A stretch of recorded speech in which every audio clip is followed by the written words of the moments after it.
confidence coming out there.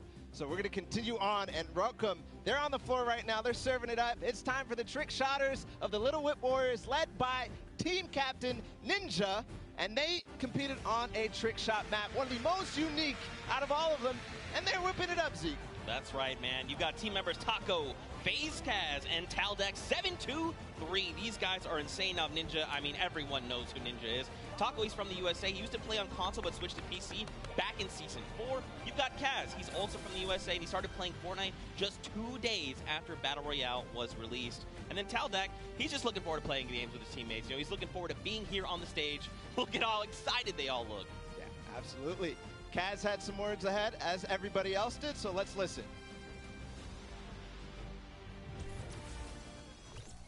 My name's Kaz from Team Little Whip Warriors, and we're the most skilled, the most creative, and honestly, we're just the best.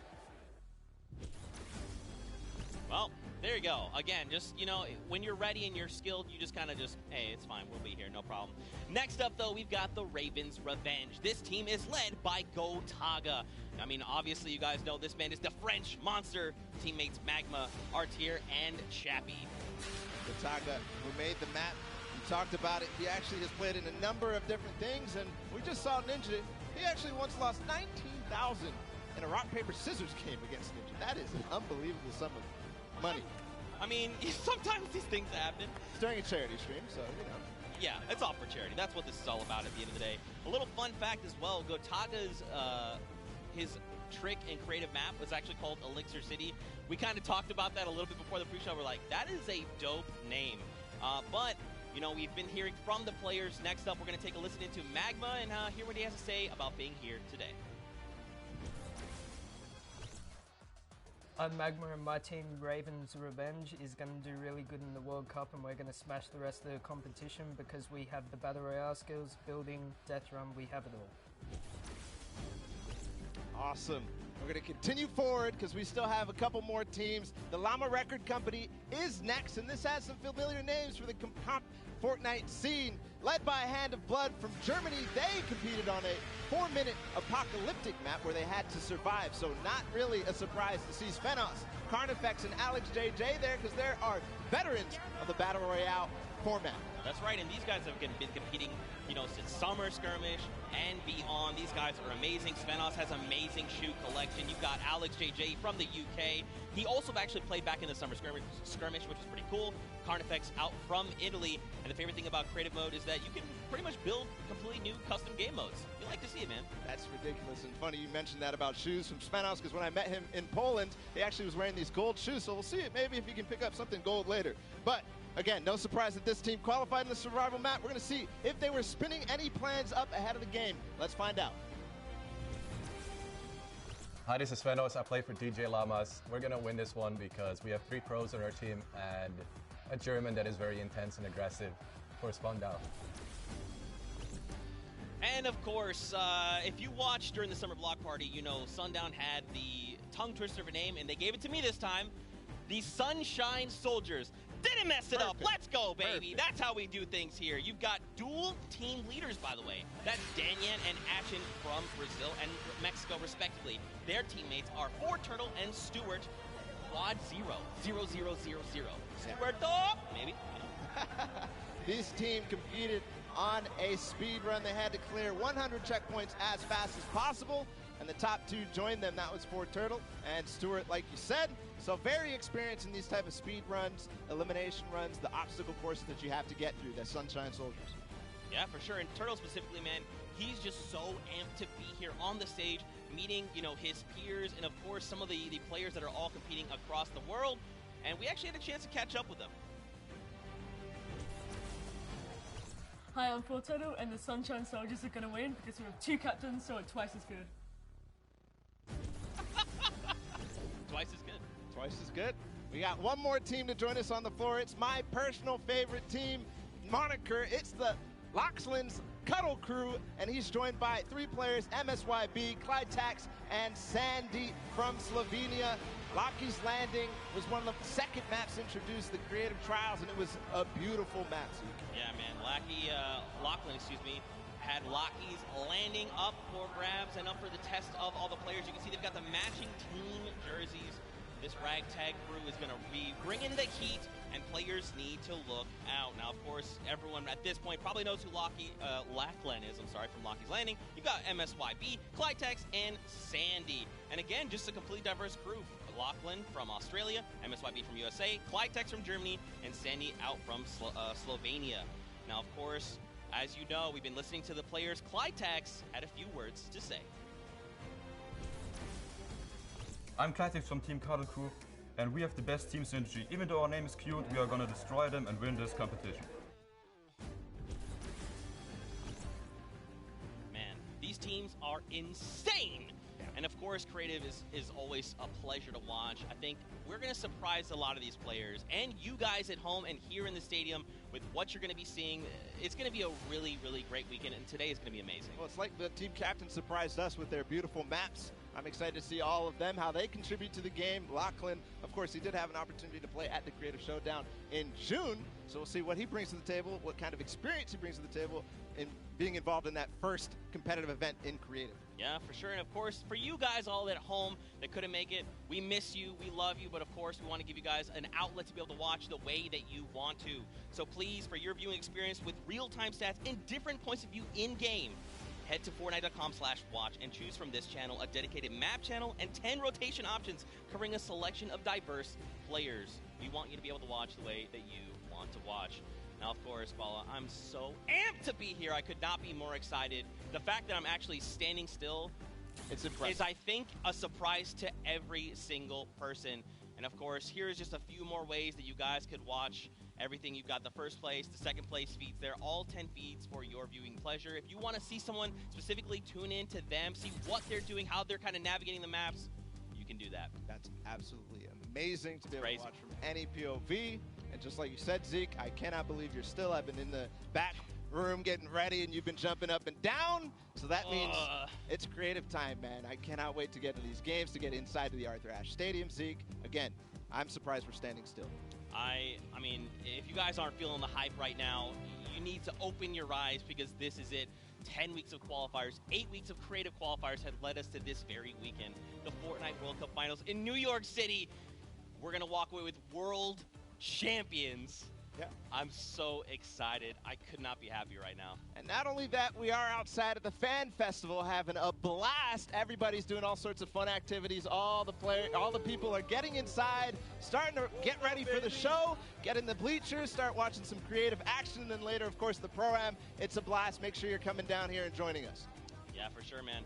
Now, funny enough, we actually have Pookie who is standing by. She's chilling with the leader of the Funky Fighters. That is Tamoya, so let's send it over to her for an interview. Thank you so much, Zeke. I am here with Tamoya of the Funky Fighters. It is so exciting to have you here competing in the Creative Fortnite World Cup. How have you been preparing for today? I just practiced with my team yesterday and things went pretty good. And we didn't have as much time as I thought we would do, but we played really good, so I'm pretty excited. Yeah.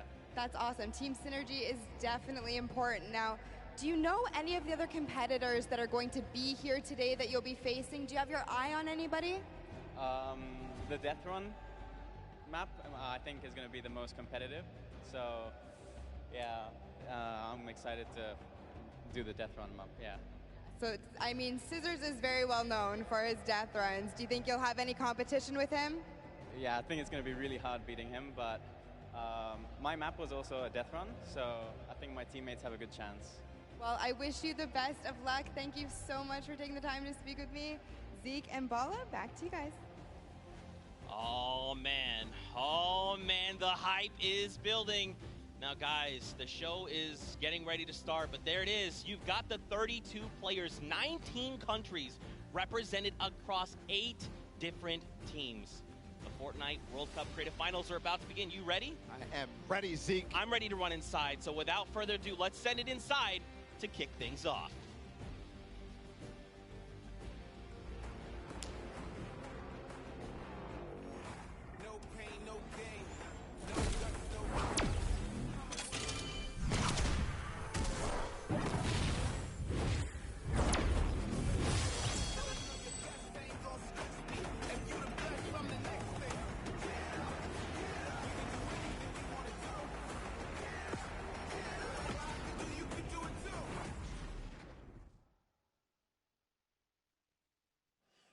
and gentlemen, what's going on? How you feeling today? That's what I like to hear. That's what I like to hear. Welcome everyone to the Arthur Ashe Stadium. I'm Golden Boy, your host, and I couldn't be more happy that you guys are here in my hometown of New York City. It's actually quite nice for me because that means I don't really have to travel that far. It's pretty cool. That being said, we have a lot of cool stuff that's going to be happening here today. Not only do we have the Creative Showdown, but we also have the third Fortnite Pro-Am that's about to go down. It is going to be incredible. You got some of your favorite content creators. They're going to take that stage and battle for your entertainment. Now, you know that we saw a few of the players that were coming out here. We actually have one that you all may recognize standing by with Pookie. Pookie, who you got for me? Thank you so much, Golden Boy. I am up here on the main stage with Ninja. Familiar faces for everyone in the crowd. Let's hear it.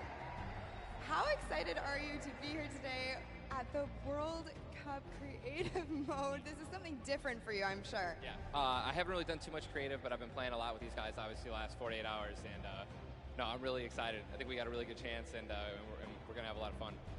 Now, tell me a little bit how your team came together. Yeah, I checked out their clips for the trick shots that they submitted, and they were all, they stood out to me. They were special. And it was just an easy choice to pick these three guys. And, like I said, we've actually been bonding pretty hard the last 48 hours. So team cohesion is an all-time high. Team cohesion, I love it. We should have named you guys the Ninja Trick Shot Warriors, really. That would have been awesome, but there's no, there is a ninja skin kind of in the game, so, we could have had, maybe some of that. It's all good. I like the little whip. I love my little ice cream. And anybody that you're looking forward to facing off against here today? Everyone here, Gotaga, he's my fellow, Red Bull competitor, essentially, and, Scissors because he talks a big game. That's it, yeah. Those two guys, I'm looking out for them the most. Well, he does talk a big game. Let's see if he can back it up today. Thank you so much. I wish you all the best of luck. Golden Boy, what do you think? Well, I think that's pretty awesome because the good news is we got 8 great teams that are going to be playing for a $1 million grand prize in 3 very creative modes, which means today's really all about fun. And who better to have some fun with than none other? You got Monster, Sundown, over at the cast booth. Take it away, fellas.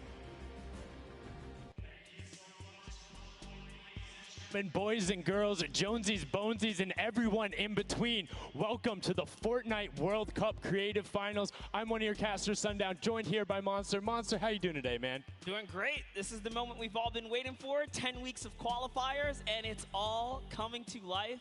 And this is what we're here for. Yes, after the 8 trials now, what you'll be seeing on the stage will be 4 sets of 3 matches in 2 never-before-seen maps, and a little refresher coming from the Creative Showdown there with Sky Station Showdown. It's going to be incredible. That's right. So you guys have seen the Sky Station before. Lucky for them, they get to kind of come in here, prepare, kind of prepped up.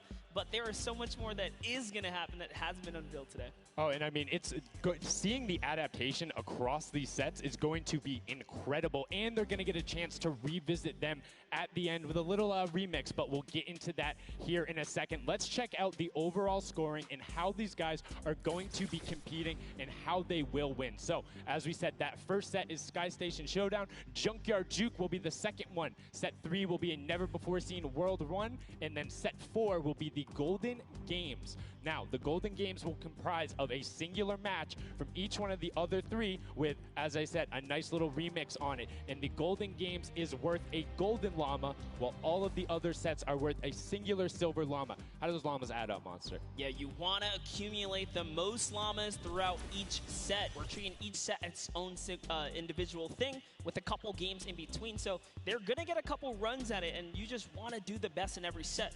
Get those llamas so you can take it all home. Yes, now the winner of the set will go through, and in case there is a tie, it will come down to that golden llama. The golden llama will trump all. Now let's get into the prizing, which will also determine a little bit of the scoring. We'll take a look and we'll throw that up there for you. And the way it ends up working is from top to bottom. Each one of these contestants will be winning money. So everyone is a winner in there, but first place ends up deciding that, and this is per the individual matches, and it's cumulative. It won't carry over through the sets, but they're still taking it home at the end of the day. So you definitely want to get in the top 4 to bump up that score.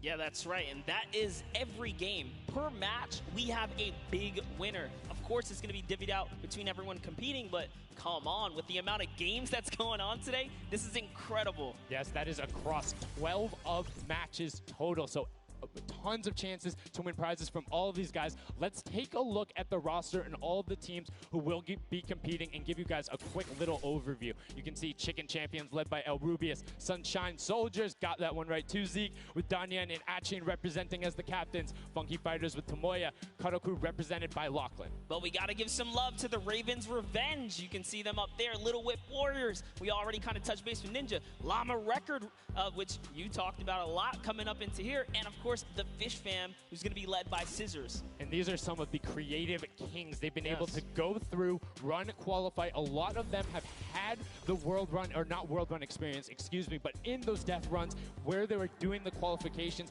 but there are also some combat aspects. So we've seen Sky Station Showdown before. You know, there's going to be a little bit, I don't want to say advantage, but there might be a little more at home when you're actually firing bullets, building out, and trying to get those rotations in. Yeah, I mean, you cannot underestimate any of these teams. These guys grind, and they all play Fortnite. But let's go ahead and take a look at the format here so we can kind of see a run on how they take these victories. So now the VIP will be those creative captains, and they have to be the one in the capture point uncontested to score points. They will get 3 points per second in the initial hills, and then the first team to 1,000 points or the highest scoring team by the end. And also, the creative captains will be wielding the Infinity Blade. That Infinity Blade will be important because they have to get to the capture points, A, B, and C, which will give 3 points a second, and then 7 minutes into the round, point D opens up, where you will get about a lot more, right? 12 points a second. Four times is a lot. That is what you want to do. You want to gun for the point D on the map. That's your comeback, or that's your lead taker. Yeah, you can see a lot change when that opens up at 7 minutes, but now we're going to go in an overview. For those of you who are unfamiliar and didn't get to watch it at the Summer Block Party, we got you. Zeke, catch us up.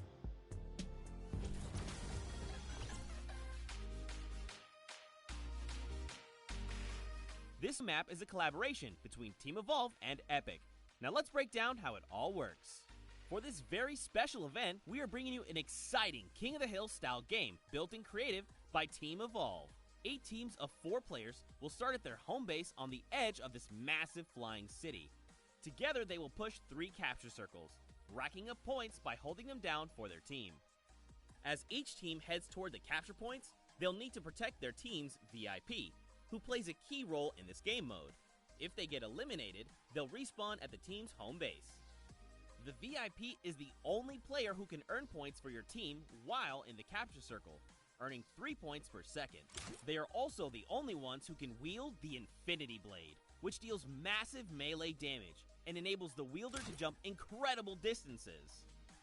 It's the rest of the team's job to make sure the VIP gets to the capture circle and stays there as long as possible without being eliminated.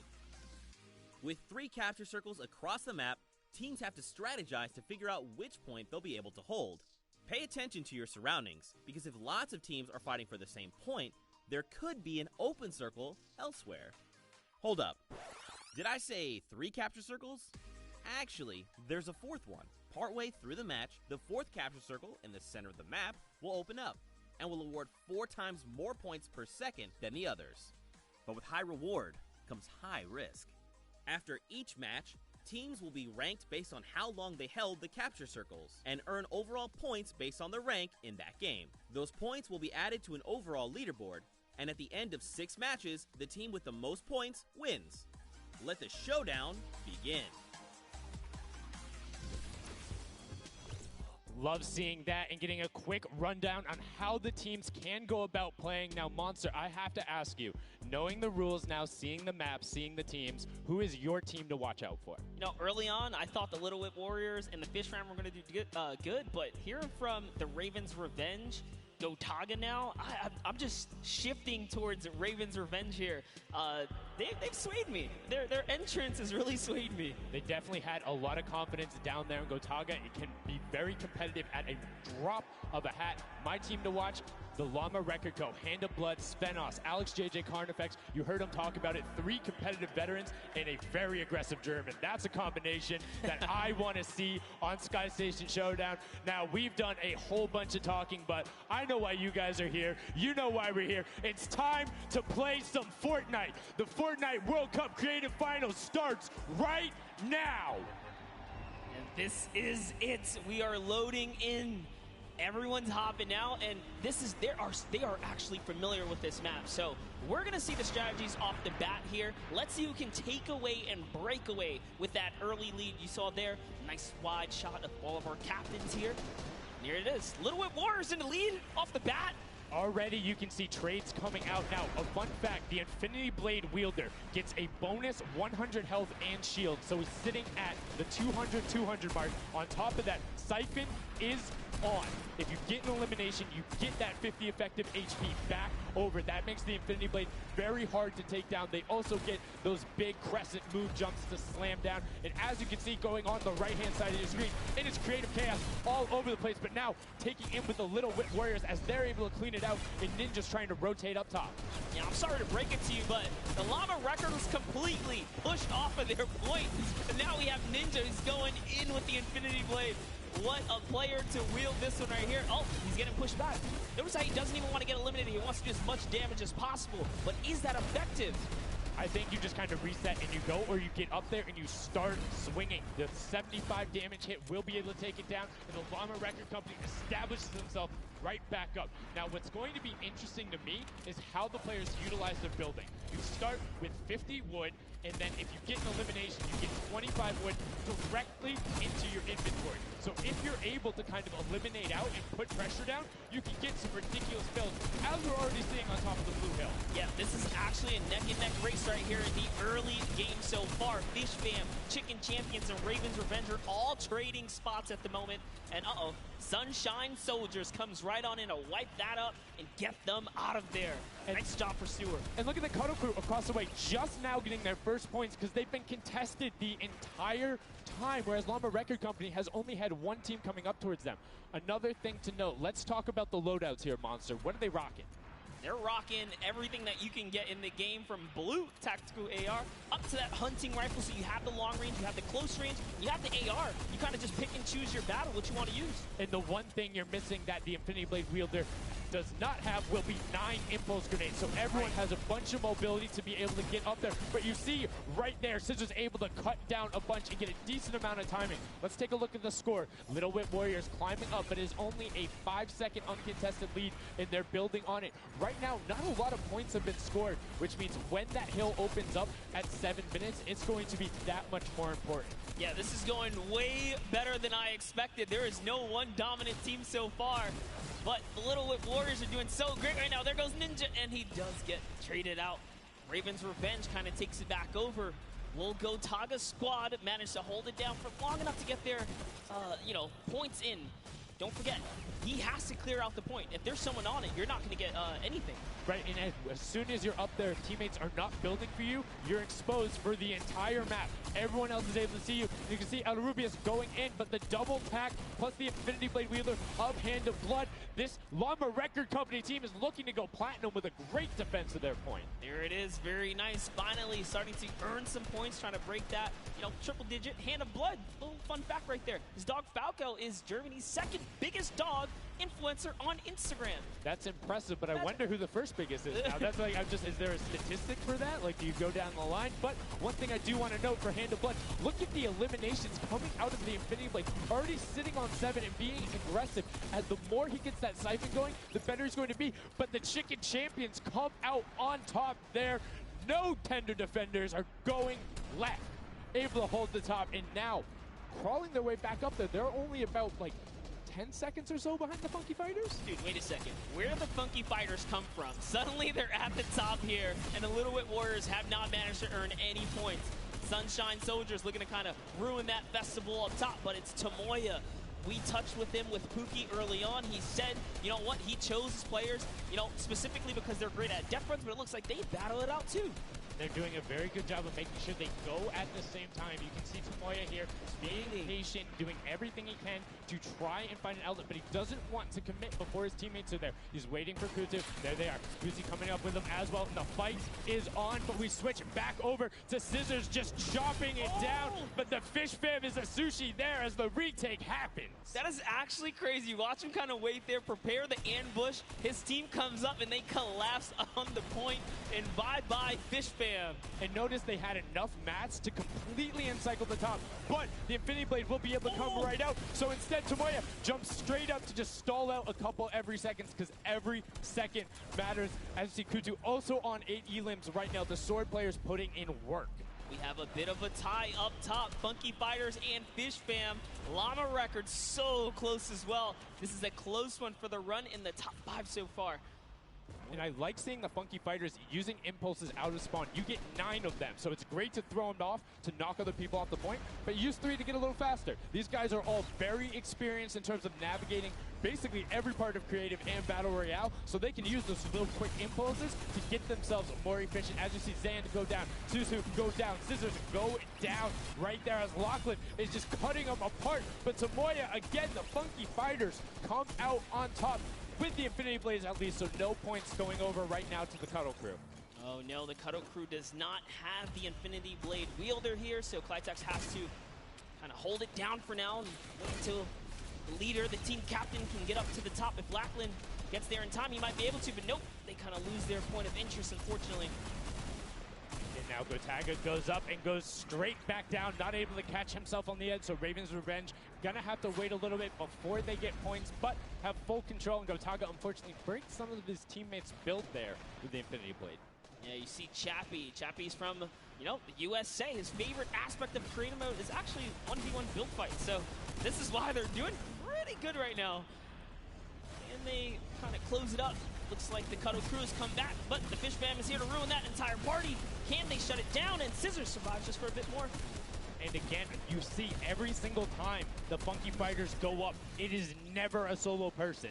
It is always 2, most of the time 3. They get control and then they immediately box up. But while we've been talking about them, let's check in back with the scoring as we're now right around the 3rd mark and a minute out from that 12 point per second circle. And Ninja's team, the Little Whip Warriors, are Little Whipping all over as Tomoya goes up, comes back down, and the Shing Shing was not enough.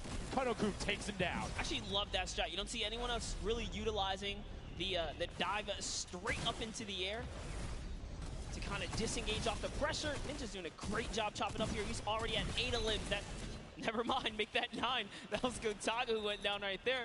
And they finally get another run at, you know, advancing the lead here. And they are slaying out, too. Yes. You see every single one of them almost to the double-digit marks. But Taco, hello.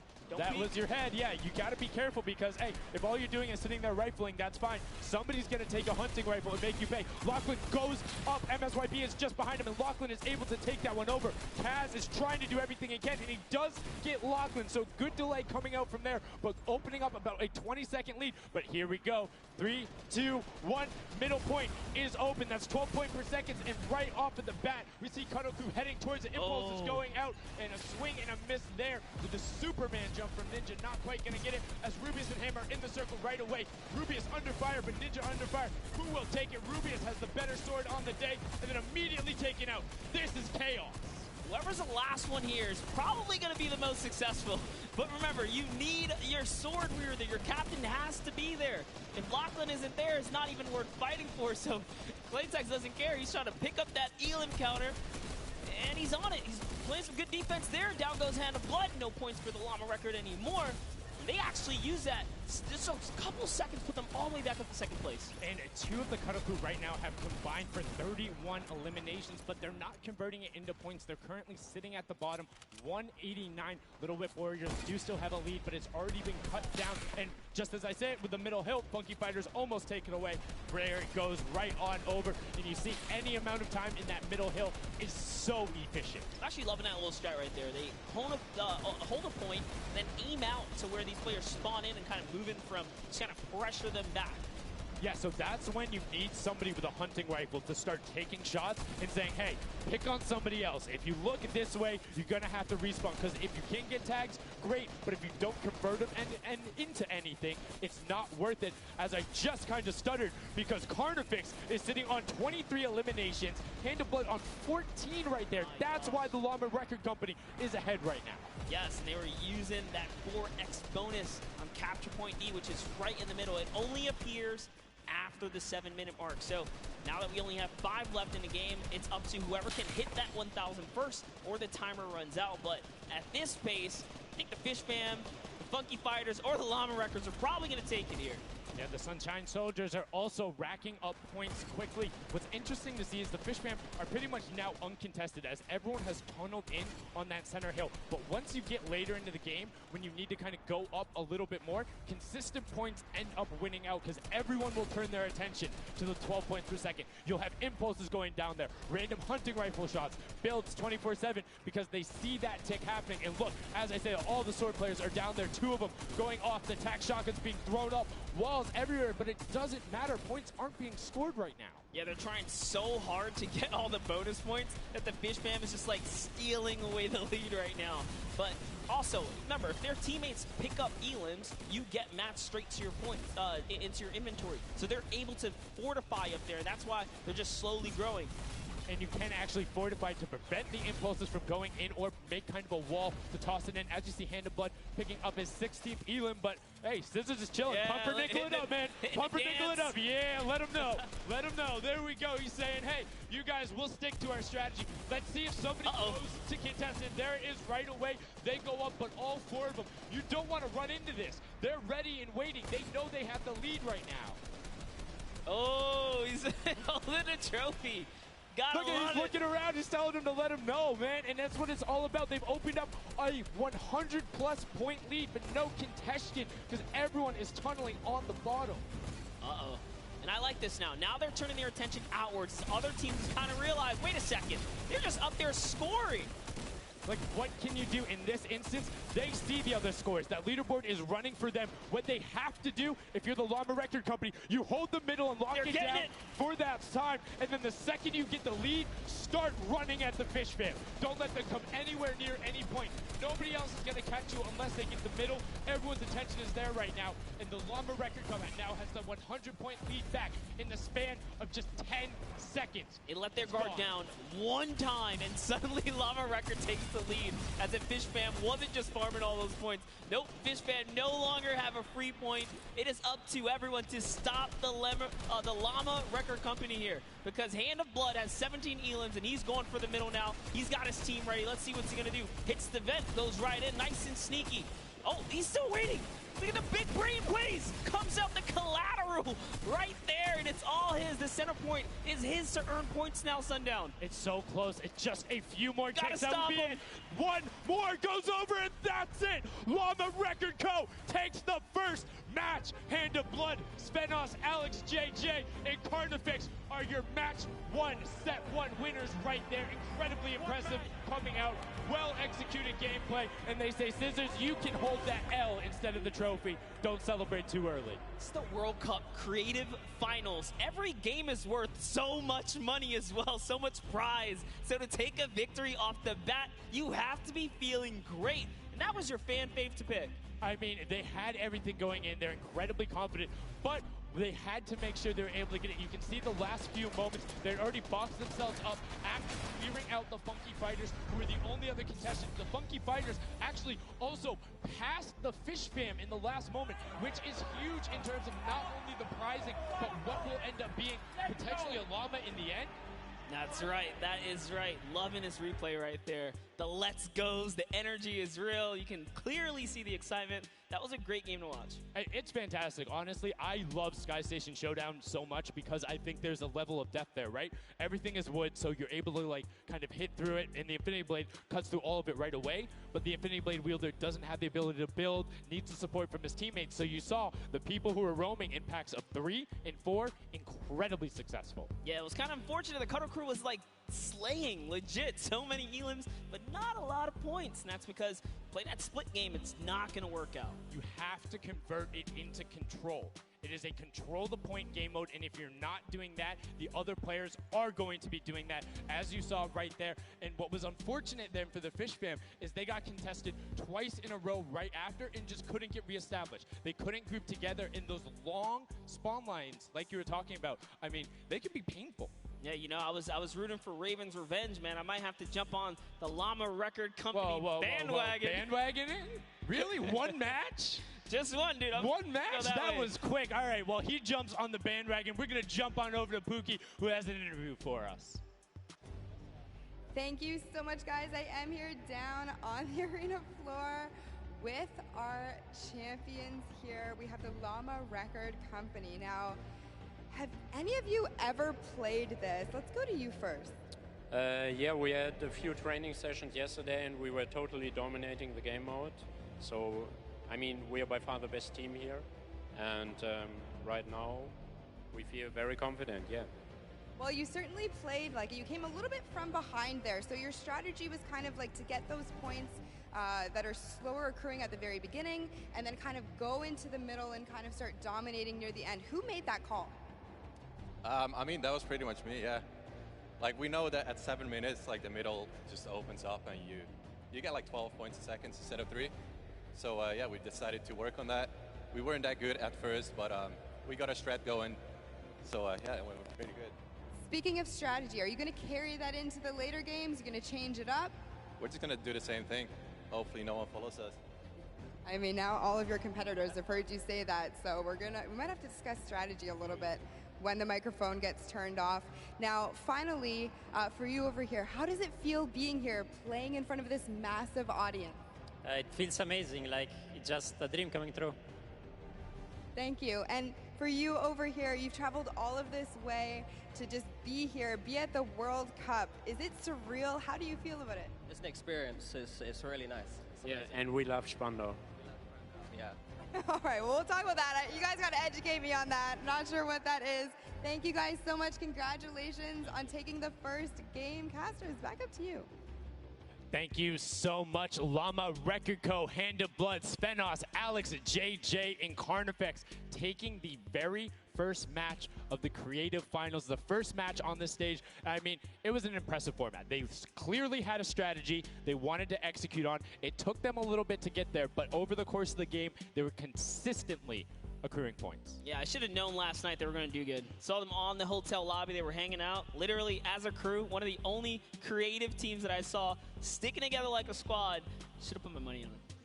Like I said, bandwagon. It took less than one match in an interview, and he was like, oh, yeah, I'm fully on board. I'm no so problem. convinced. It's all good. This set has been so exciting. I mean, who are you looking out for? Who can contest them? And what do you think the next step is to shut them down? They say, hey, we have a game plan. We're going to do the same thing. And I agree. If it's not broke, don't fix it. Like, stick to that if you're going to keep winning. But what do the other teams do to now make them uncomfortable? How do you go challenge them? I mean, honestly, we saw a lot of that team play out of the Fish fam, right? You wait for your Infinity Blade wielder to come up and then get the team to back them up. You have to work together. And remember, when you catch an elimination, you get mats for it so it can help you build.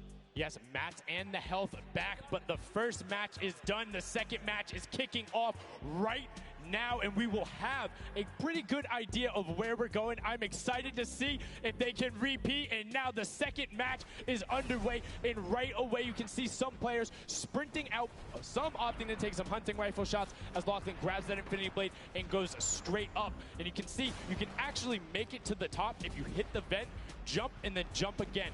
2 jumps right away. Fish fam and chicken contenders.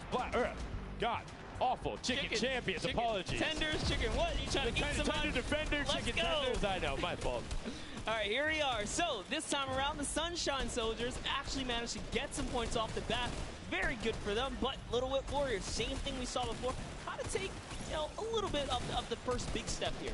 I mean, Ninja, it knows those jumps. He's able to get around incredibly efficient, up to the top right away. But the early tack fights coming out, Tomoya able to ruin that one there, but then Tyler trades it right back out. And what's really as important here is about establishing control as a team. You want to stay together and just get your momentum rolling as Ninja goes up, followed quickly by the Little Whip Warriors. Ninja goes first, gets 1 Elim, gets 2 Elim as they swarm from both sides. So Ninja was up 2 from the back, 1 from the front. That was a very well-coordinated retake. Love how they did that, and now they're all holding it together. Kaz holding down the backside, keeping these players off the ramp, but it's Gotaga squad who's coming up the top here. It's Chappie, and Gotaga dives right on up into it, and doesn't matter. He just gets taken right down. This is what you need to do here.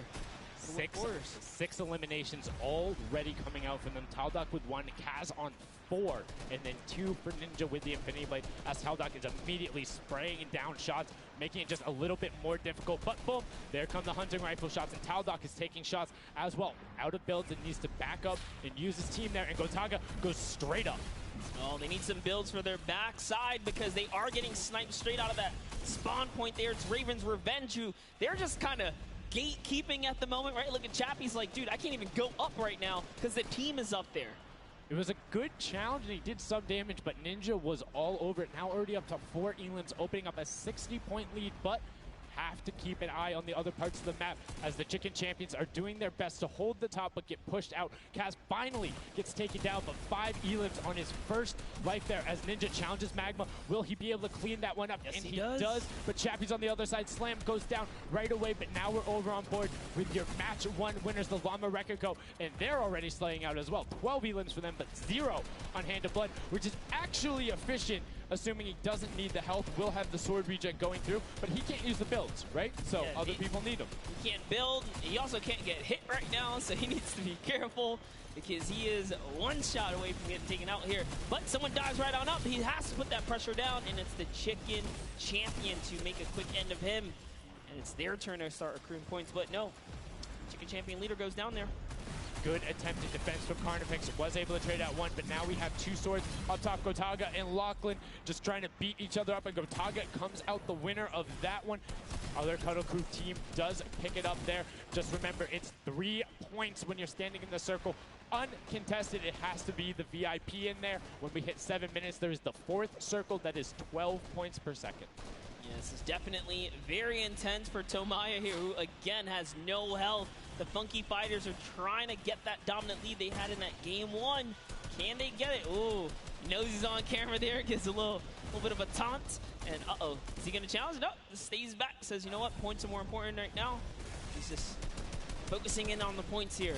And you can see the Funky Fighters trying to prevent that ramp coming up. It's very efficient to just immediately, as soon as you come out, have 2 team members ramp up into the left or up into the right so you can get up to the first level. However, the Infinity Blade will break that in 1 shot, and you have a ton of rifle ammunition. All of these guys being maxed out on ammo. Let's see here. These are all the spawn points. You can actually see the banners hanging, so you know if you really want to focus in and kind of shut down a team, you totally can. And Llama Lords are not doing great this game.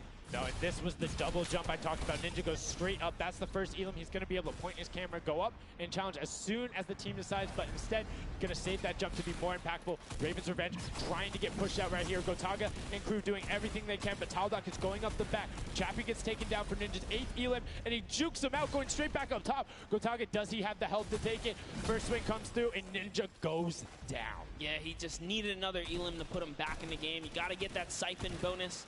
You don't get the heals. It's really rough, even with the Infinity Blade to heal up, because, you know, the heal time is kind of slow. It's very slow. You can see the tick going up there. It's not something that you're going to be able to rely on, particularly when other players are getting the siphon off. If they're the ones trading out the shots, they can quickly change HP, and those are long animations. But look at the challenge. The 3 different teams going up, and now it's just the Fish Fam and the Cutter Crew. Lachlan doing everything he can. Zan goes down, but tries to create a little bit of space, eats the headshot from Suzuhu, and disengages. Cuddle Crew finally getting a couple points here. It's been pretty rough for them so far on this map here.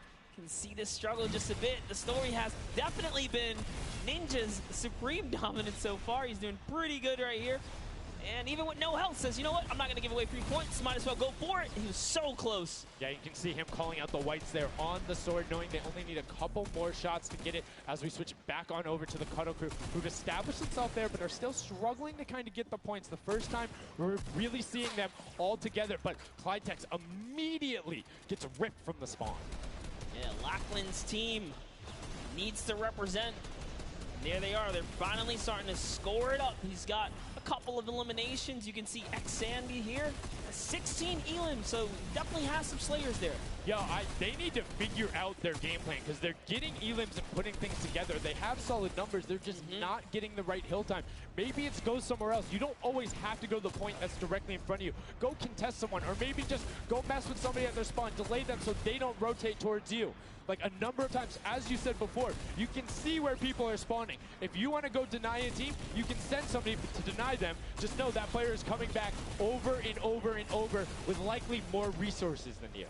Every single time. And look at this. The Little Whip Warriors approaching that 400-point mark.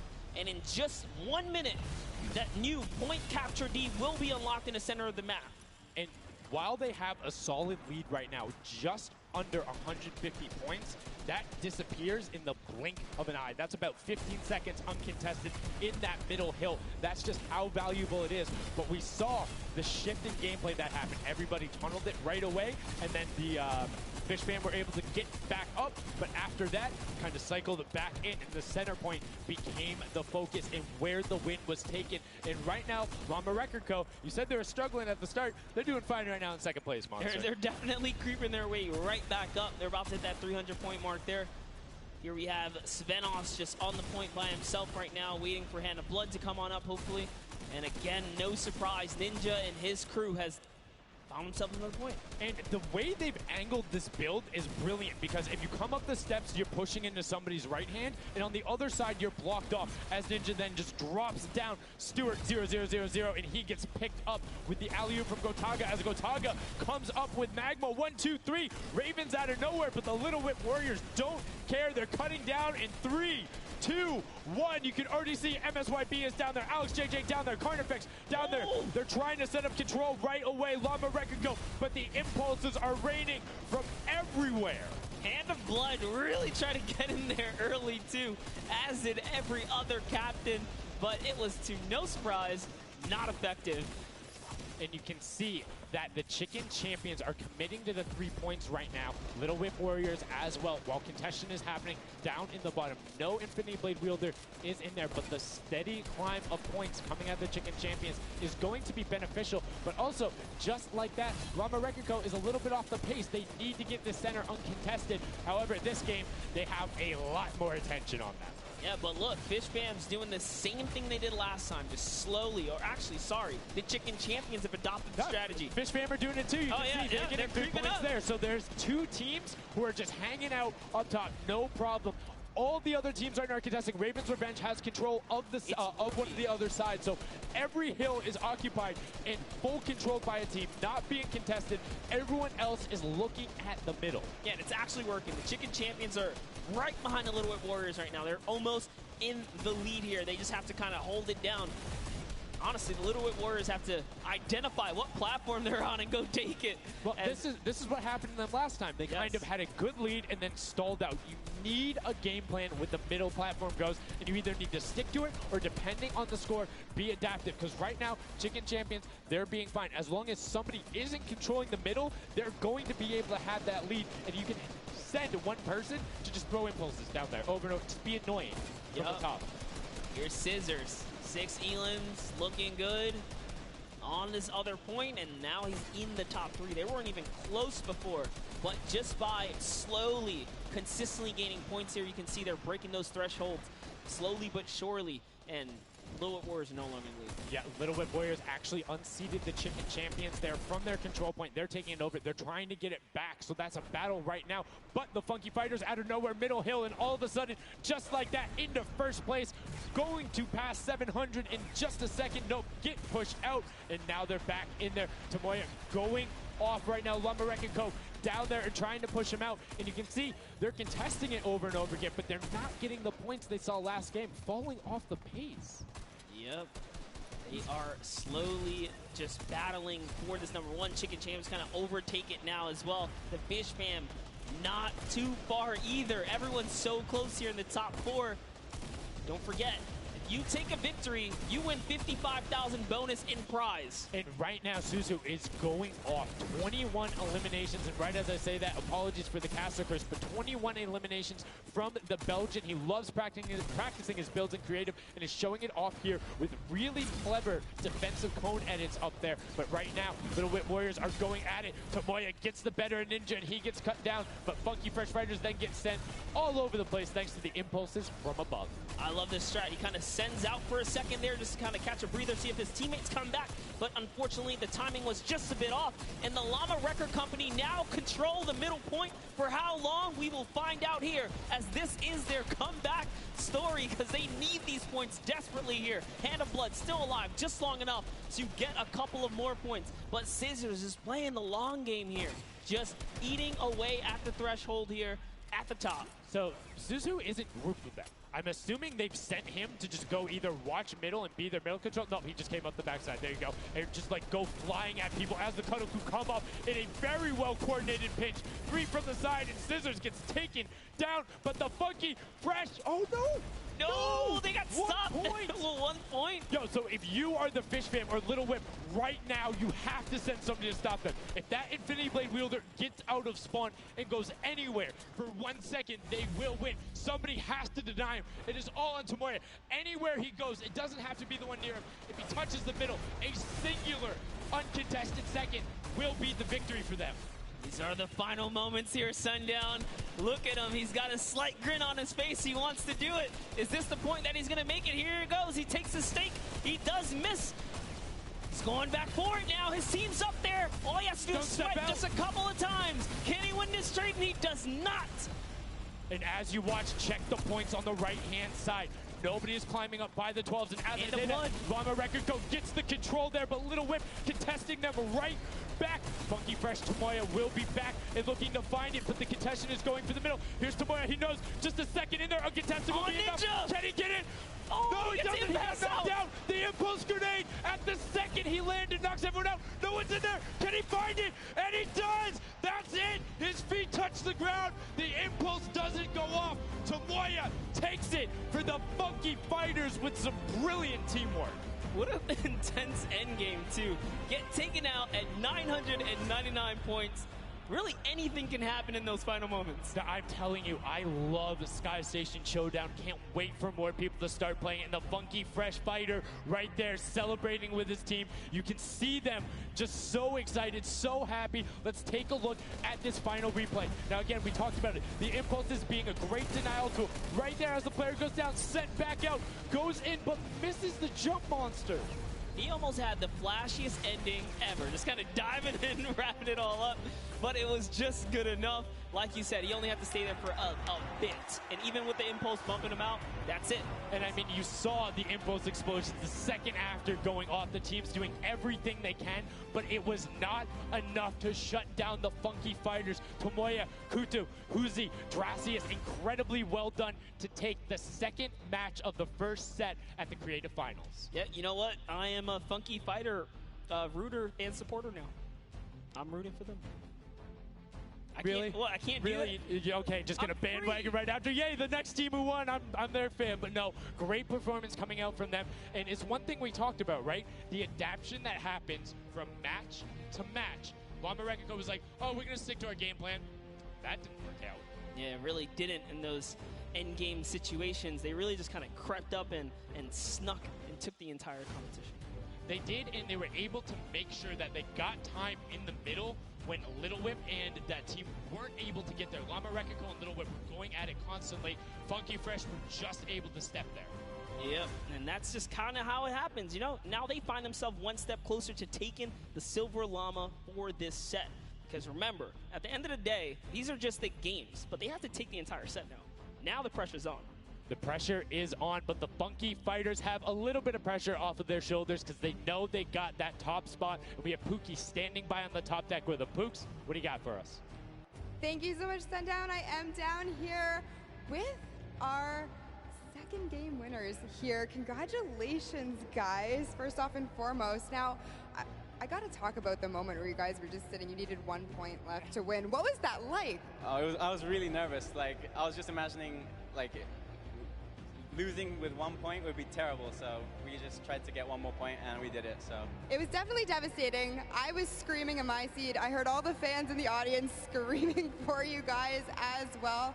So going into the next games, what do you guys think your strategy is going to be? Are you gonna keep doing what you're doing? Or are you gonna mix it up a little bit? I think doing what we're doing is fine because first game we got second place, second game we won. So yeah, we're gonna try and do the same thing and hopefully win again. And hopefully have more than a 1 point buffer, right? Yep, yeah, definitely. For sure. Now, just coming over here to you, what has it been like to be here at the Fortnite World Creative Cup, just playing in front of this audience, you know, hearing everybody cheer for you guys to win? What is that like? It's fun. That's the only thing I can think of. It's fun to compete against everyone else, meet your teammates, and just have fun. Yeah, and have you guys had a chance to play together before? Is this your first time playing together as a team? I don't hear it, sorry. Is it your first time playing together as a team? Yeah, it's the first time. Well, you guys definitely make it look super easy. Thank you all so much for being here and talking to me. I'm going to let you get your synergy back together. Sundown and Monster, back to you up at the desk. Thank you so much, Pookie. And the Funky Fresh Fighters, I mean, their game plan has been solid. Second place, first place. Now, I understand why you might want to bandwagon a little bit, but I'm still going to hang out with my Llama Record Co. But I want to talk about the changes we saw from match 1 to match 2 in terms of gameplay, and was it what you expected?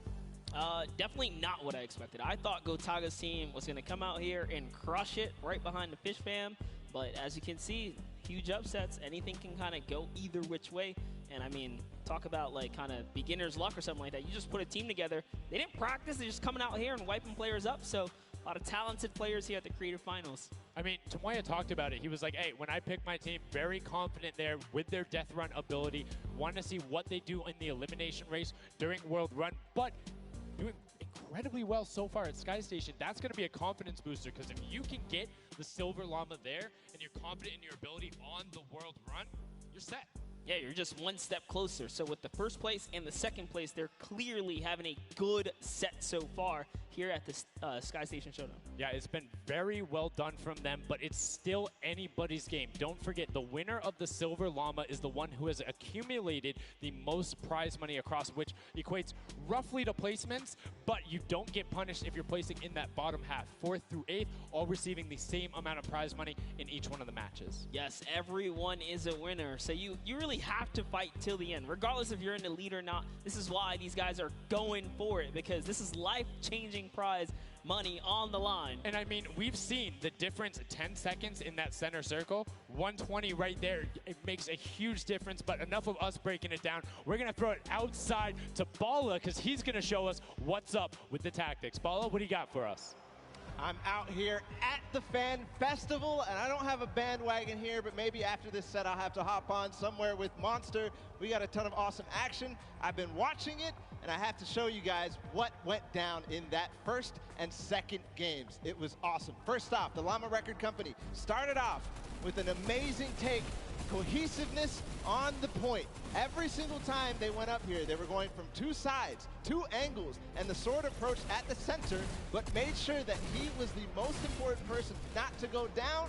You see there, Hand of Blood and his teammates all backing up. He's going to have an engagement on the side. These sword fights are really easy for him to just mow it down, but immediately as he realizes his teammates are up on the point, about to get up, about to push the ramps, he comes up from the side, slices and dices. But meanwhile, they ended up falling down the leaderboard. If you look at it now where they're at, they're only in second place. Fish Fam was ahead of them. But all while Scissors was dancing and talking all the smack, telling his teammates to try to get the crowd involved, it was Llama Record Company making the plan, making the play to get in towards the center. Absolutely amazing take in the center on this first game. Led to Hand of Blood staying in that point and absolutely dominating with the super point there. Guys, 2 matches down on Sky Station Showdown, 1 more to go. We'll see where Monster lands at the end of this, because I will maybe join you on that bandwagon. Guys, take it back. I mean, that's starting to get a little awful crowded, man. Real quick, you guys hopping on those bandwagons. But as you said, there is one more regular Sky Station Showdown match in this set. We will see it again later in the remix version during the Golden Games. And it's been so fun to watch the difference of players, who's able to be very strong with the Infinity Blade, how the pinches end up coming. And now in this third match, it's only going to get better from these guys. Yeah, definitely want to see some more of that kind of team work happening here. And why not just hop right into a game right now, right? Let's go see some more action here because this last game of the set is loading in right now. Yes, and this will be the final match of this set. Set one after this, a Silver Llama will be awarded, and we are in the match. It's Sky Station Showdown. Set one about to be over, and here we go. All right, gotta love those players just kind of beelining out. And don't forget, you know exactly who your neighbors are. You know who is to your left and to your right because you can see the banners and the designs on their spawns. And a nice look at our captains right there. And right away, you can see a number of teams finding ramp paths where they're able to use their first 5 materials. Next 5, Sword does a double jump. Boom. Right to the top. Chicken Champions excellently executed. Yeah, this is what matters right here, is stopping the Funky Fighters because clearly they have been doing some good work together as a team so far. Tomoya is off to the races here, though, sent to run away. Can the Sunshine Soldiers come back? Can the Cuddle Crew make a big appearance for themselves? Because they can really shake it up here. It can go any which way depending on who has the most victories really in the best placement. Yeah, so currently you will see the fact that they're able to be pushed off right there. Llama Record Go putting shots down towards this one. You don't want to peek though because the hunting rifles will be coming out in the shot. Just misses Carnifex right there. And he trades back down. Ninja firing it off but gets pushed out by Raven's Revenge right there. Yeah, Carnifex having a tough time kind of listening in there. Carnifex was sniped from the side. Now we have Taldak here jumping right in from the Little Whip Warriors. He's going toe-to-toe. Gotaga's down and out. So, if I'm the Llama Record Company, and I know I've won a match, and then I did okay in the last one, they were in 4th, so they were there, they were close. Funky Fighters have a win in a 2nd place. Do you send somebody to just hard deny the Funky Fighters the entire time? You don't get the Silver Llama if you don't, right? If the Funky Fighters finish above you, they're going to be finished off. Do you think they can spare somebody to do that, though? Because it's better off to deny them than it is to push up the top. Yeah, but the problem is then, the Little Whip Warriors have been so consistent, you literally allowed them to snipe the competition because you over-focus. So I think the play here is play your game, and if anything, stay away from them. Let the rest of the server do that, gritty work for you and dominate the other side. Take that victory. There you go. I like to hear it, Monster. That's fantastic analysis. That's why we keep you around. The breakdown and making sure you challenge the initial opinion there as the Ravens Revenge are able to get on the top and in a fantastic spot of control right now, building up a 40-point lead. Yeah, even Gotaga's team is still in this. They've been doing relatively well so far. Here it is. He just kind of goes toe-to-toe and Ninja strikes him right down. Oh, but hey, his teammate comes on in, Ravens Revenge. Who is that? Magma comes right up to the top. And give you guys a little fun fact about Magma. He's from Australia. He started playing in Fortnite Season 2. His favorite aspect of creative mode is actually speedrunning. He always finds new ways to kind of play the game. I mean, good on him, man. I get incredibly frustrated by that, but then watching these guys do the speed runs and how quickly they go through and how efficiently, it just reminds me why we're up here talking about it and watching them do this creative madness as Scissors cuts through the competition, goes straight up to delay and right back down. Cuddle Crew not quite able to get him. It goes up again, so right now just denying the Cuddle Crew the points, but we talked about how we wanted to see more from them right now, pushing into the top 3. Yes, the Cuddle Crew, come on, make a big appearance. Every game is worth so much. You, at the very least, want to be up in that top 4 contestant so that you can take a little bit more home with you. Here it is, Ninja. Disengages, actually just takes down Magma.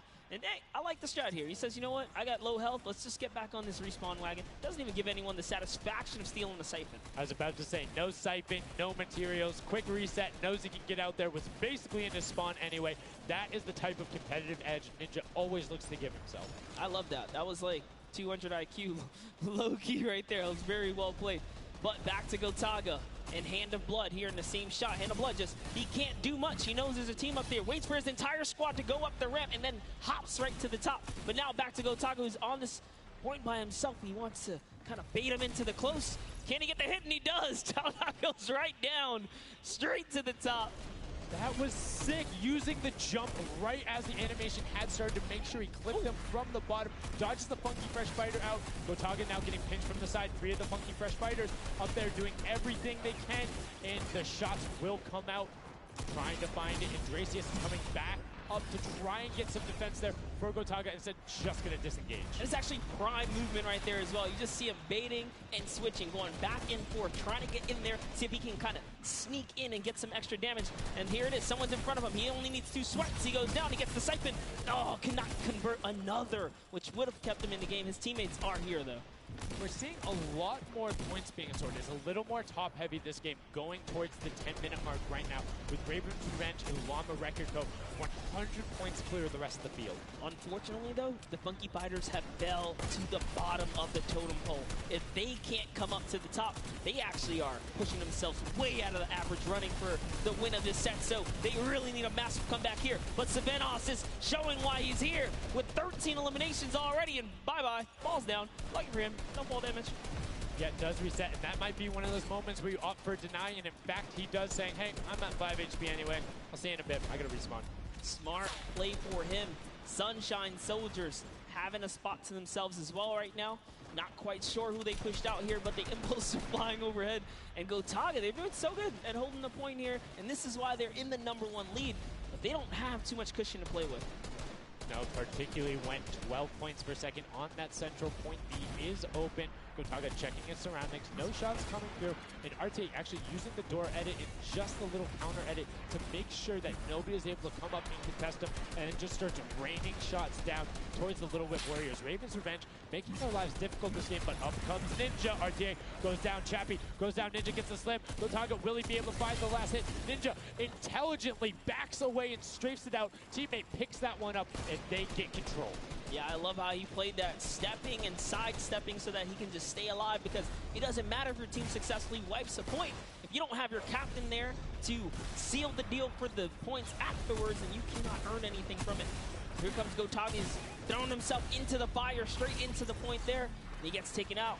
Here it is. Tomaya's team has fallen to last place. Can they make a miraculous comeback here before the 7-minute mark? Maybe kind of get themselves in the running. They're trying their hardest.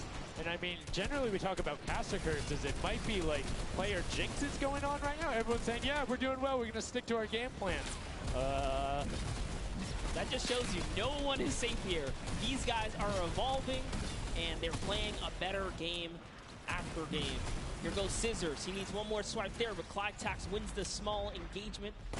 And Clytax has been fragging out. He's been playing so incredibly well, being aggressive, hitting in players' faces, and doing it all with that rare attack. But he's been consistently highest up there in terms of the elim. You see Fortuno trying to get some pressure down, but good defensive building there from Kororo.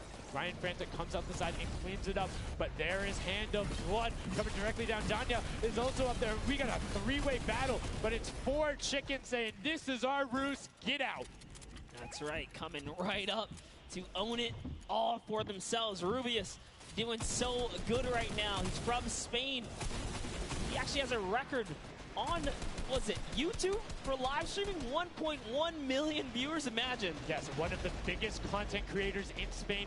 Will they be able to push down towards the middle? As you can see, Little Whip and Llama Record Company already down there. We've seen this story before as the Funky Fresh Fighters go in, but you can barely even hear the shots over the impulse grenades going off as everyone's like, no, we've seen how this goes. The Funky Fighters need this. The Llama Record Company need this. So many of these guys, it's riding on this game right here. They have to get as many points as possible. But even with the 12-point one, we haven't seen a lead like this from Gotaga and crew. They are nearly 300 points clear of the next team. Nobody else is contesting there. The Cuddle crew has now been able to catch up a little bit, but they both just established control in their top zones, and Cuddle crew won't pass Raven's Revenge by just sticking with 3 points. They're in a fantastic spot to win this match. Yeah, they've actually been very consistent as well, right? They've been doing okay in that top 4, just doing a pretty good job at staying relevant after all of these rounds. So if Gotaga's team takes this, we actually don't know who can take this set right now. It's actually that close right here. Little Whip Warriors have kind of fallen down a bit here, but Funky Fighters clearly in last place is not good. And now, right now, you can see Tomoya coming in, doing everything he can to knock it down. Carnifex challenging as best he can, and Lachlan is just hanging out inside the cone. Lachlan's doing a great job here. He's just kind of hiding, loving the low profile kind of position and take here on the point. He was hidden, but hey, he has to come out now and defend himself. There's 3 chickens who surround him and take down that Cuddle Bear. Oh, man. They're supposed to be the tender defenders, but that was a whole bunch of aggression coming out from them there as they now immediately look and start to take shots. And the Ravens Revenge have now finally been unseated from their 3-point game. So a little bit of room to start for the catch-up, but it is utter chaos at Point D as Tomoya gets taken down and the Funky Fighters are still in 8th place. There's still 55,000 minimal on this game alone here. You want to win this one. Ravens Revenge, can they hold it? Or will Cuddle Crew find themselves a big piece of the pie here? Because we're in New York City, you know, you got to make pizza references. That's how we're doing it. Here comes Gotaga kind of hopping on overhead. And all right, he wants more points. He's hungry for it. It's unfortunate they're just clipping off the side as Magma goes down, sitting on 23 eliminations right now. And Gotaga doing his best to find where they want to go up, waiting for his team, but knowing that time is running short since that middle hill is still open and being constantly contested. But the Cuddle Crew are catching up with their steady 3-point game. But now Gotaga goes up right around the back, able to pick up the Elim, and control is rested. This is scary because the Cuddle Crew is also getting points right now. So yes, they're getting a lead, but the Cuddle Crew is keeping it very close. They're keeping it very close. This is what we were talking about. We wanted to see a strategy come out, something defensive where you can get your control. They have now walled them off on each side, thrown a cone on top of them, and they have firing angles towards the other 2 platforms and towards the spawns behind them. Nobody wants to go contest them, but right now, Gotaga, oh, we saw what happened when Scissors did that. Don't count your chickens before they hatch because they're catching up right now. You can see that 12 points ticking over, but they do still have a lead as players are trying their best to deny Ravens Revenge. Yes, you have to keep him safe. This is the protect the president strat at its finest. Cuddle Crew still gaining points. Llama Record still getting points.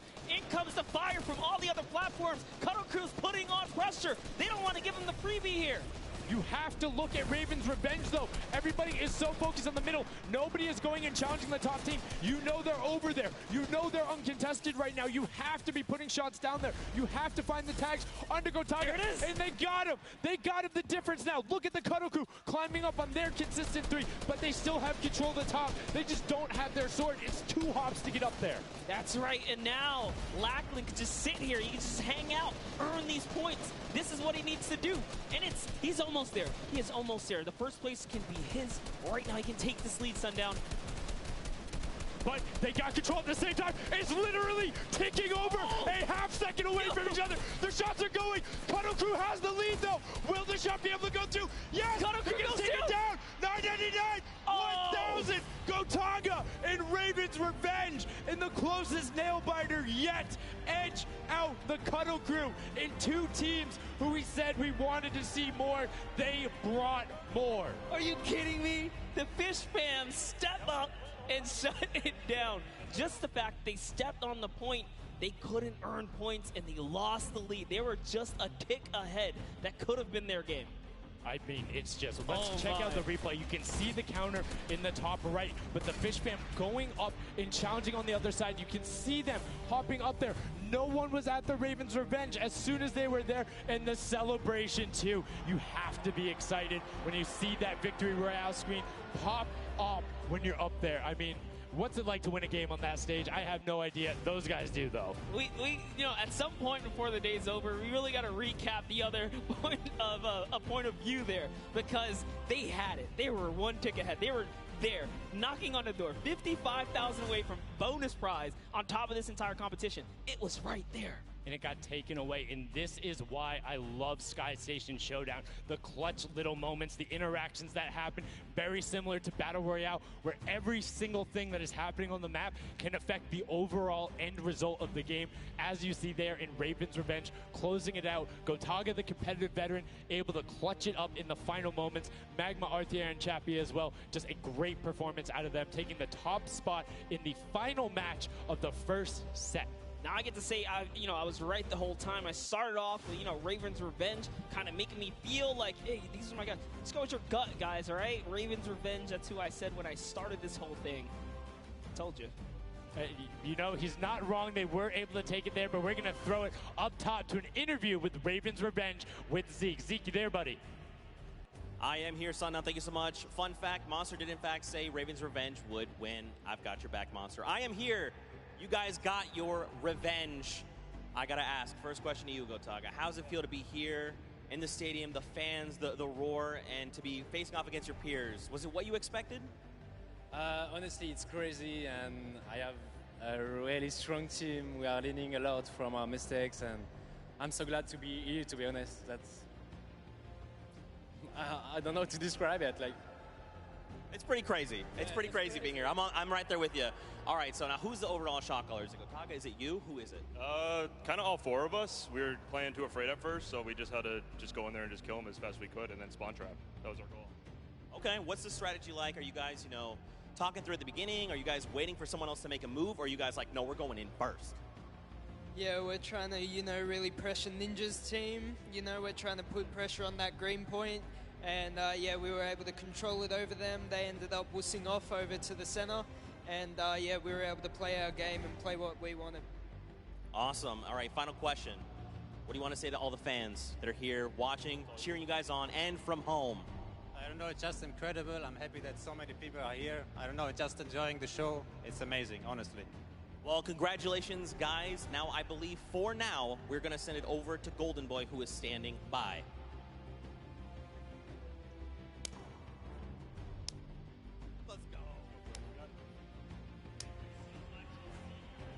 Going on there, and now what we're doing right now, hanging out as they walk back over, just brilliantly done there from RTA, Magma, Chappie, Gotaga. The teamwork from them was just on point. You talked about it, all four strong players from Gotaga, and they're happy with the final result, and that puts them immediately into contention because it's cumulative prize point to find out who will take that first Silver Llama and kind of get a leg up for the rest of the creative final. I actually want to touch on something that, was kind of interesting. He called Ninja's capture point the green point. These guys are like that focus here. He's like, okay, we know who's kind of farming which ones. And they're shutting players down, shutting down their competition so that they can take these sets. Well, that's the next step, right? As soon as you're immediately in there, and that's the big part for Sky Station that I enjoy, is you have the ability to see where the other opponents are in relation to you for score. So if you want to go and try and make somebody's life difficult, you might not be maximizing your points,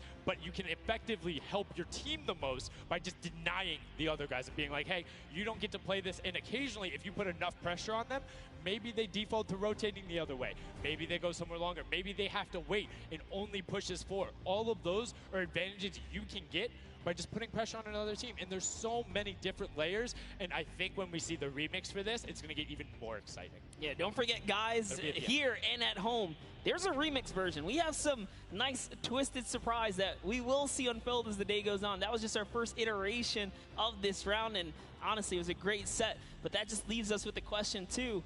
The Funky Fighters, they had an amazing opening, right? Second place is great. You get big prize bonus for that. You win game 2.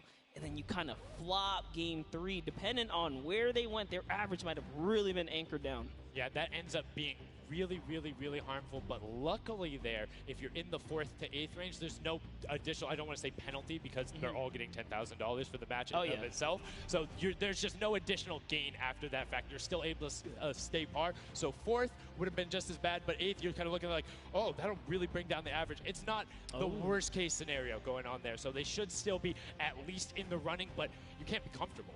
No. Like, not at all. It's so incredible, and now we are going to go over the stage. We have the results, and your set 1 winner is the Funky Fighters. The last match was not enough. The singular win in the double goes over to them. They will have that first Silver Llama, and there he is throwing it up, and I mean, you got to be happy for him. They did it. I thought maybe it wasn't enough. but it was. Love this celebration right here. You kind of are like, it's a little, I don't want to say like bittersweet there, but it's like, oh, you kind of like get pushed out in the last game, and then boom, you get it. But now the Silver Llama, but they're happy. They realize, and the big thing, that gives them a leg up for the rest of the competition. If they can win the next match, another team has to win both of them. But such a great job from the Funky Fighters, sticking to their guns, staying with the strategy, getting 2 top 2 place finishes, one of them being a win. I actually love this right here. They're all getting together, showing team harmony. They're clearly happy. They take the first set. That's amazing. They're off to the right start, really. They can get another 1 or 2 of those, and this entire creative finals is theirs. Well, and again, we talked with Tomoya beforehand, and he was like, yeah, we're really confident when we can get in the races. We want to be on that world run. We know we can do there. We have some really good runners, and then they turn around and do that? I was just Showdown? Yeah, I was just going to touch it. I was like, you know what? Yeah, this wasn't even their strong suit, right? He did a death run at some point as when he recruited his people for this creative challenge. So for him to take what might be one of our, toe-to-toe PvP sessions, that's actually crazy. And here's the team standings, Sundown. Yeah, look at the final team standings. So Llama Record Co. do just get edged out by $1,500 there. The Funky Fighters, you can see on the right-hand side, have been awarded that Silver Llama. Rounding it out, you have Raven's Revenge in the top 3, Cuddle Crew and Little Whip Warriors both at 55, sitting in 4th and 5th. Fish Fam, Sunshine Soldiers, I almost got that one, 6th and 7th, and then 8th there are the Chicken Champions. But this is set 1 of 4. There's still tons of creative games to be going on. I mean, it's been so good, and like we talked about earlier, we have a never-before-seen map and game mode for you guys. Now, I know we released Prop Hunt. It's something that's kind of similar to that. How many of you guys have played Red Light, Green Light at some point in time, right? You've been there, you've done it. I know, whether it might have been a little while ago. Junkyard Juke is a red light, green light prop hunt version where you will have 2 teams sitting up as guards, 6 teams running. It will rotate through every single one of the rounds, and here you can see how to win. You have to dodge those guards, sprint into the center, and incinerate yourself in order to get those points. There are 4 rounds per match, Monster, and how do they score?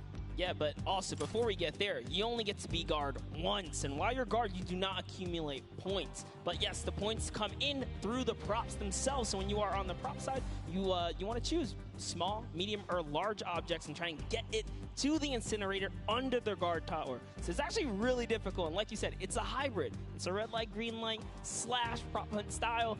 This is a pretty tough game mode. We've played a fair amount of it. I got my hands on it. This is actually a lot harder than it kind of sounds. So it's something that is just completely different. I don't know how many of you guys have played Prop Hunt. Definitely check it out. It's on the Creative Islands. It's a lot of fun, but this brings an additional aspect to it. The guards are able to have the denial. You're able to plan routes out, and you can have strategies, right? So, hey, maybe I want to run all big props the whole time. Don't give it away. Don't give it away. There's tons of different things. Let's check out the format and see what these guys, how they're going to go through, what the map looks like, and really get an idea of how the game is played.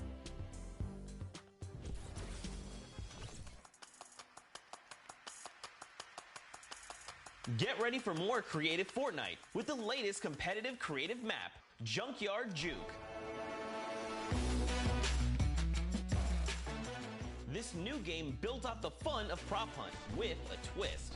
8 teams will rotate through different roles on the map. 6 teams will transform into props and attempt to make it into the center of the map, while 2 teams of guards try to keep them away. Teams will rotate their roles over the course of 4 rounds, each team getting 1 turn as the guards. Their objective? To defend the incinerator from the other teams, armed only with revolvers and their keen attention to detail. During each round, teams of props will earn points by reaching the incinerator in the central pit. The bigger the prop, the more points. But be careful. Being bigger means you're easier to spot. To keep themselves from getting eliminated, prop teams need to time their movements very carefully. Every few seconds, the guard teams will be blinded for a short time, and the center point turns green, giving the props a chance to rush for the hills, or rather, the pit. Once a prop reaches the goal, they respawn at their home base to start over, running as many props as they can before the match ends. If a player is eliminated, they also respawn at their home base and need to start the trek all over again. After 4 rounds, each team's points from their prop rounds will be combined, and the team with the most points wins the game. So keep an eye out for those moving bushes, crates, and gnomes, and enjoy the Junkyard Juke. Thank you so much, Zeke, for that update. That's Junkyard Juke, something that has never before been seen. It looks kind of a little simple, but it's wacky, it's fun. There's a lot of small little minutia that go into it, things you can min-max on, and also there's just a level of ridiculousness that I enjoy so much. Just seeing somebody turn themselves into a literal dumpster and then try and weave their way past, it's a lot of fun. Let the memes come to life here as your favorite. Whoa, you talking about my gameplay again? God, that's so rude. Turn them into dumpsters, literally. We'll get to see that unfold here as, I gotta say, this is a frustrating game mode. It's very difficult. You guys are gonna see why. It is gonna be tough for some of these guys to bring in those big point objects, and that's just gonna be the name of it. Who can score the most here? Who can score, and how well are you playing defense? How well do you coordinate? Who is watching the right angles? And it's going to be interesting to see. Do they switch up their strategy from game 1 to game 2? Because there's so many different things you can do. But we are about to have the world premiere of Junkyard Juke. We are getting into set number 2. The Funky Fighters have 1 silver llama. Who will get the second? We now are in to set 2, match 1, and right away you can see Chappa, Gotaga, Magma, and RTA of Raven's Revenge, and then the Little Whip Warriors, Ninja, Taco, Taldak, and FaZe Kaz taking their shots off. Now, fun fact, the screens are there. You can't see, but you can shoot through them. So don't be afraid to take some shots. I mean, we know the trick shotters will. Yeah, some people are already shooting. They figured that part out. It looks like Chappie hasn't quite yet. He's kind of looking. He's just blind shooting. Oh, there it is. Now he's firing through. He's noticed, hey, these are not ricocheting off of this curtain here. I can fire right on through. So you want to stop them. You want to force stop them. You want to also kind of memorize the map and the lanes. And right away, you can see as soon as the blinds go down, people go. But the first points are starting to come through as Lachlan is able to get in. Hand of Blood's team, the Llama Record Co. also able to get a 10-pointer and then a 5-pointer, following it directly behind. Oh no, it was another 10-pointer. So we already see some of the props having successful runs. Look at him go. There it is. You saw a big old truck kind of sneak on by, and these objects are slipping right underneath. But who knows how long that'll last. Here's Scissors. You gotta park it. You gotta stay still. Ooh. Oh, can he blend in? And one other thing you can note there, the props will clip through other objects that are there. So if you see something that isn't sitting perfectly naturally like Scissors was, right there, clipped into it, boom, got him brilliantly done. Lachlan hits one of those bounce pads that are stuck in there. They will launch you up in the air, but great run coming out from Xsandy and Tomoya, utilizing the air conditioners to find their way to the end. Bensor and Alex JJ desperately trying to get in. Alex JJ for another 10-point prop, and Hand of Blood gets picked up just before. That would have been a huge swing, but right now, Sunshine Soldiers in first place with 35 points. They are finding their rhythm here. Sunshine Soldiers taking the lead right now. This is a hard game mode to break free in because you got to think about it. These guards are not playing around. They are shooters, right, at heart. And at the end of the day, if something looks off, something looks odd, like this white vent right here, you're just going to get popped. So you got to be careful here. And there it is. Nice job of, you know, kind of hitting the brakes here. And, oh, he hits one of those trapdoors. Let's talk about that, Sundown. So you can actually see it. There is the little tiny springs. They launch you upward. There's a couple that can be chained into each other. But if you are one of those bigger objects and you get sent up, you are just quite literally sometimes flying garbage. Yeah.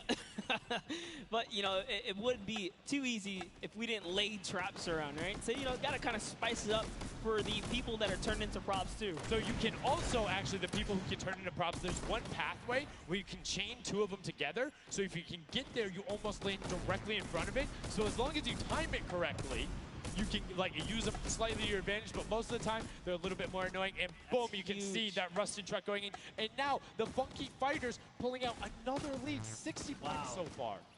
And this is something important to note, guys. You have to get it into the incinerator, fully processed before the timer counts down, or else your point will not be processed. Which is a big thing on the min-maxing. What we mean by that is maximizing your efficiency. So if you were to get the most points possible, you run only 10 points the entire time, not only because they're worth more, but they take less time to sort because they're the first one that goes through.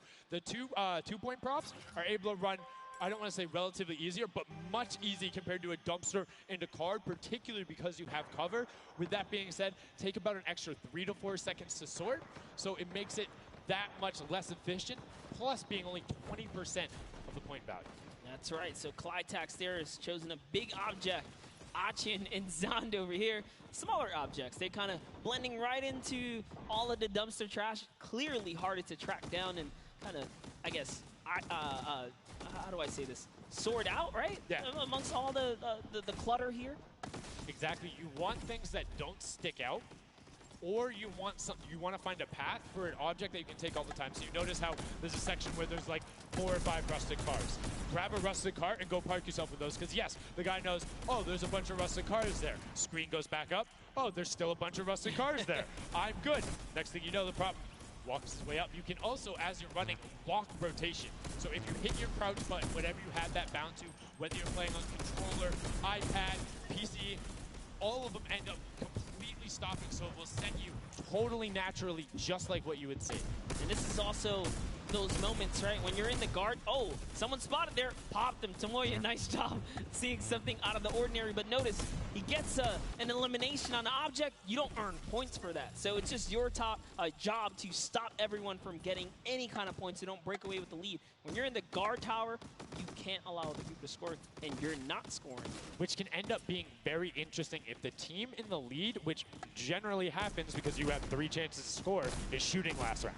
Right? Because then it's all about how good are your pressure. And one other thing you can see, starting to fire through the screens, very well done for them, picking up an elim there. But right now, Kadoku already wresting the lead away. All 3 of them sitting there at 60, but they're 5-point processes, and it goes through as 2 more dumpsters throw themselves into the fray. Yeah, and that's because the Funky Fighters cannot earn points here in the guard round. The Sunshine Soldiers using this opportunity once again to just break away even closer to taking lead. And the Chicken Champions can't earn anything either. I love that from Clytax. Right away, hides himself behind the box, and you see his hands. He's like, please, please make sure it's not there. And then boom, gets the point, gets a nice little selfie going in. And you can see all of them getting sorted there. Another way, I'm all about the min-maxing. Point your camera towards the end. You go just a little bit faster.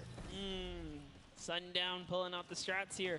The question is, can our competitors figure it out fast enough with their limited amount of games here? But 20 seconds on the clock. Can he get this in time? Remember, you gotta grab the dumpster, drop the dumpster, and get it processed. That was perfect. That was so good by Stuart000 because he dodged the little springboard there. You saw him look at it and be like, oh, no, I'm good. And that was the last run. None of these props are going to be able to get sorted. Lachlan gets picked out at the end. You can see 3, 2, 1, but not going to be enough. You need to get all the way through and sorted on the point as the rest of the denial comes through, and we're gonna rotate the guards up again.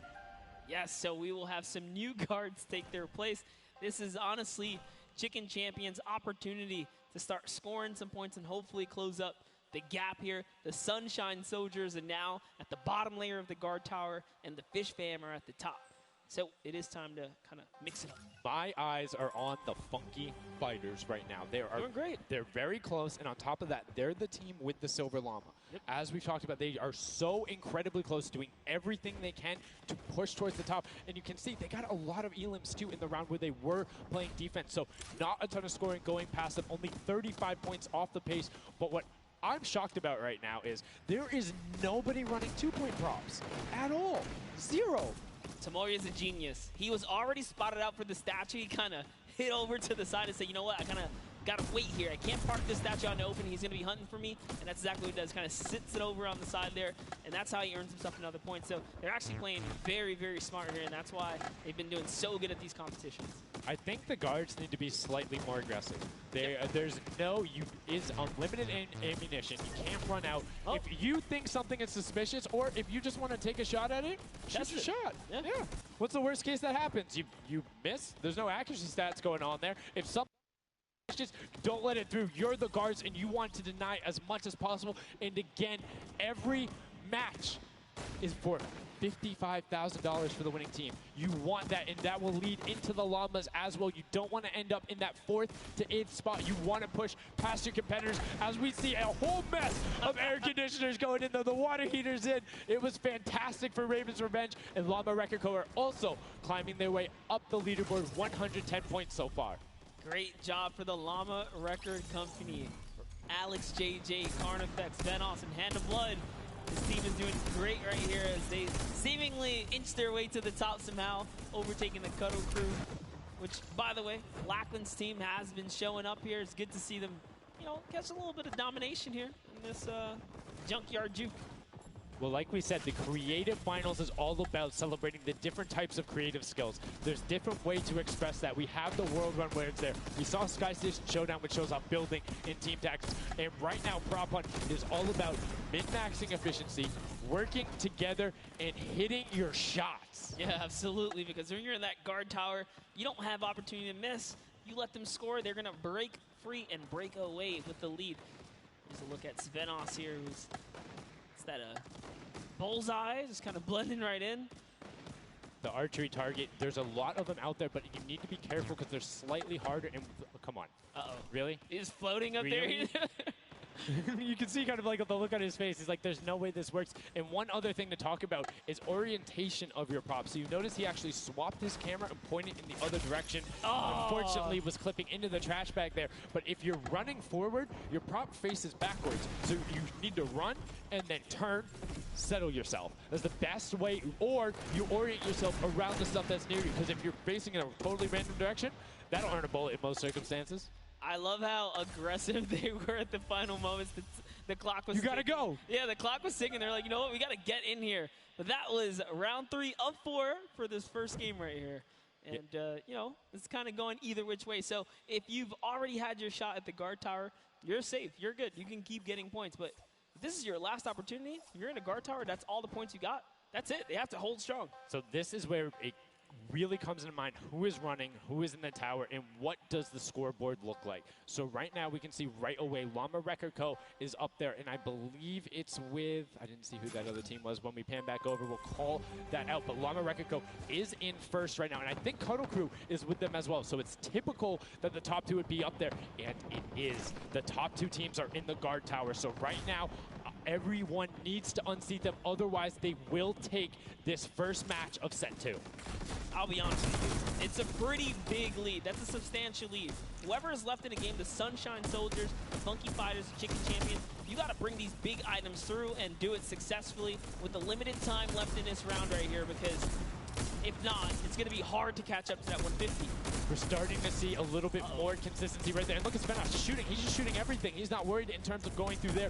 Does hit one elim, fires the shots off going through, trying to look at just anything that he thinks doesn't look normal.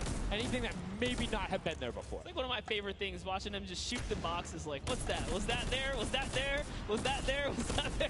He's just taking his shots. That's exactly what you got to do here if you want to hold this lead here. And that's why they're dominating. You can see the no hesitation really coming out of them, and that's why they have the lead right now. And it's great. It's great that they're hitting his shots. It's great that Svenos is holding it down. But the Funky Fighters, we talked about it, eyes on them, already up to 120. One more 10-point prop will put them past. And unfortunately for Ninja there, does get hit on the springboard, but gets in anyway, so just a little bit of time loss. A great shot from Lachlan. My lord, I barely even saw that. Ford Turtle from Australia hit a springboard, and Lachlan shut that down. His fellow Australian brother right there. Very nicely done. You don't want to hit those springboards, man. And now you can see 125 from the Funky Fighters. They're doing everything they can to overtake. They want this match victory. They want to keep the momentum rolling. But the Cuddle Group is doing a great job of picking up targets and running their timeout, getting some both right as they get out of spawn and before they're about to score, which the waste of time is even that much more efficient, but unfortunately not finding anything there. Yeah, Lachlan is really not timing his kind of rotations and reloads properly. Notice he's not also utilizing the shooting through the curtain factor there. He's kind of holding himself back. That's why you saw him with a couple Elans right there. But you got to put that pressure down, lock down these lanes so that they don't just get like free rotations through, right? And again, we talked about it a little bit. I'm very surprised nobody is just consistently running 2-point props. You can get them in close to every run if you pick the right path and you take the covered angles. It's very difficult to stop them, particularly with the smaller hitbox. But so far, we've only seen 2 scored. Yep, and I like that. Cuddle Crew right there, 130 points. This is their time. Cuddle Crew still doing really good defense right here. Oh no, but you know, Cass's curse. I feel so bad. Chicken Champion comes up out of nowhere, takes that one right away. Able to get him there, and now the Funky Fighters 5 points out. Anything going in will be enough, and the time ticks over. They didn't get it in there. Oh, did they get it in there? They might have got the 5-point right at the end, but no, wasn't enough. Llama Record Co. on the defense says lock it up. We good, brilliantly done from them, and that's what I'm talking about. When you're sitting there on defense, you know exactly how long you need to keep them out, exactly what you need to do in order to take the victory, and no surprise there, the guys who are all about that Apocalypse game mode during the creative trials, able to take home the very first match ever on Junkyard Juke. That was well played. Valiant effort for everyone that participated in that run right there. And it was a close one. 150 points to the contender having 145. Just 1 point. One small radiator. And this is what I'm talking about, where if you had one person who is running just 2-point props there and got their successful runs at the end, they would have it. That's 3 successful runs. That takes about a minute, and you could have collected it. So go ahead. Nobody opted to do it. Maybe some of these guys need a little help here. Let's redo this. What would you suggest here, Sundown? I don't want to say suggest, but I had an opportunity to play a decent amount of it. I'm a big fan of kind of adjusting based off of the scoreline. So if you're seeing you're able to consistently keep running 2-point props, get the guaranteed points. If somebody's playing really good defense and you're not getting 10-point props in, you need to pivot away from that strategy, because getting any points at all is better than none, and particularly if you waste a run on a dumpster where the entire time you're going and then you're stopping, and then you're going and then you're stopping. Eventually, even if you get all the way to the end, sometimes it's not enough, right? And then you've wasted that 35, 45 seconds, 3 rotations to get just there, whereas you could have grabbed the burger, grabbed the bucket, and ran the entire time, weaved around, trying to like catch a good area, as we saw with the statue, able to hide around the corner. So would love to see in the next match a little bit more, I don't want to say like determination going into it, but be a little bit more deliberate. That's right, but let's go on.